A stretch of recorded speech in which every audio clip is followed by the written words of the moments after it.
Japan में पिछले 30 साल में चोरी नहीं हुई, कत्ल नहीं हुआ, कोई भूखा नहीं सोता। जलजले के वक्त कैंपों में सब कुछ रख दिया जाता है। कोई एक छटांक जरूरत से ज्यादा नहीं लेता। दयानतदारी में दुनिया में पहले नंबर पर हैं। आप सड़क पर करोड़ों रुपए फेंक दें, कोई नहीं उठाता।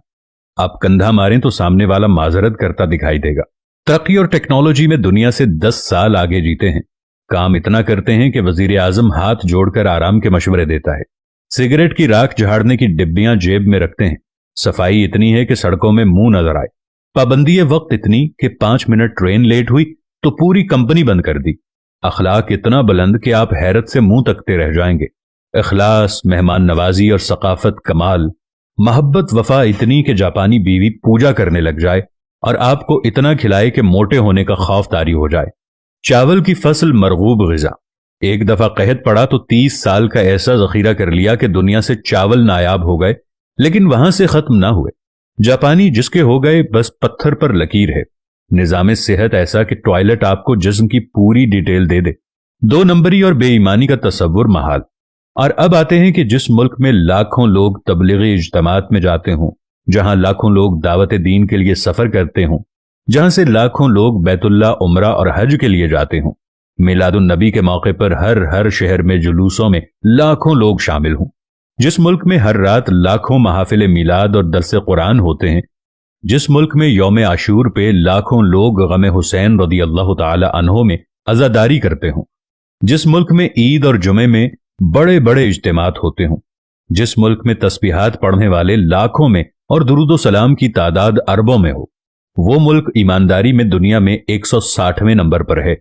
और काफिरों का जापान दयानतदारी में नंबर 1 मुल्क करार पाए तो सवाल तो उठेगा कि हम किसको धोखा दे रहे हैं। हम खुद को धोखा दे रहे हैं या अपने खुदा को धोखा दे रहे हैं? क्योंकि हम दुनिया को तो धोखा नहीं दे रहे, दुनिया हमसे आगे जा रही है। दुनिया तो हर काम में आगे है। हम किसको धोखा दे रहे हैं? जब हमें ये सारी बातें सुनने के बाद समझ आ जाती है तो मालूम होता है कि हम किसी और को धोखा नहीं दे रहे, बल्कि हम सिर्फ अपने आप को धोखा दे रहे हैं। और खुदावंद करीम ऐसा मेहरबान है कि फिर भी हमें रिज़्क अता करता है। हम ऐसे मुल्क के रहने वाले लोग हैं कि जहां पर हर बिस्मिल्लाह डिपार्टमेंटल स्टोर, माशाअल्लाह करियाना स्टोर, अल्लाहू सब्जी वाला और ऐसे बहुत सारे नामों को आप रोज बोर्डों पर पढ़ते होंगे। लेकिन मजाल कि नमाज के वक्त में कोई अपनी दुकान को छोड़कर चला जाए, क्योंकि माशाअल्लाह जनरल स्टोर वाले को डर होता है कि माशाअल्लाह से कोई मुसलमान उसकी सफाई ना कर जाए, क्योंकि बिस्मिल्लाह सुपर स्टोर वाले को डर होता है कि कोई बिस्मिल्लाह पढ़कर उसके सामान की सफाई न कर जाए। यहां पर सिर्फ मुसलमान नाम के रह गए हैं। पाकिस्तानी कौम सिर्फ नाम की रह गई है। पाकिस्तान का मतलब क्या था? ला इलाहा इल्लल्लाह। हम जापान चले जाएं तो जिन लोगों को हम काफिर कहते हैं, उन्होंने कुरान में से तमाम चीजें ले ली जो हमारी मीरास थी, और हमने तमाम उल्टी चीजें उठा ली जो किसी वक्त काफिरों की मीरास थी। जिंदा दरगोर आज भी हम लड़कियों को कर देते हैं।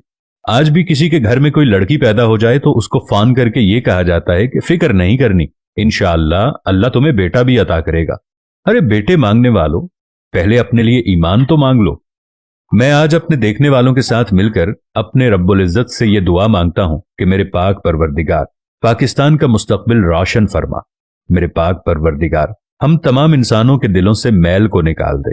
हम 2 नंबर बेईमान लोगों के दिलों से बेईमानी निकाल दे। मेरे पाक परवरदिगार हमें सुकून वाली जिंदगी अता फरमा। पाकिस्तान पर अपना रहमो करम फरमा।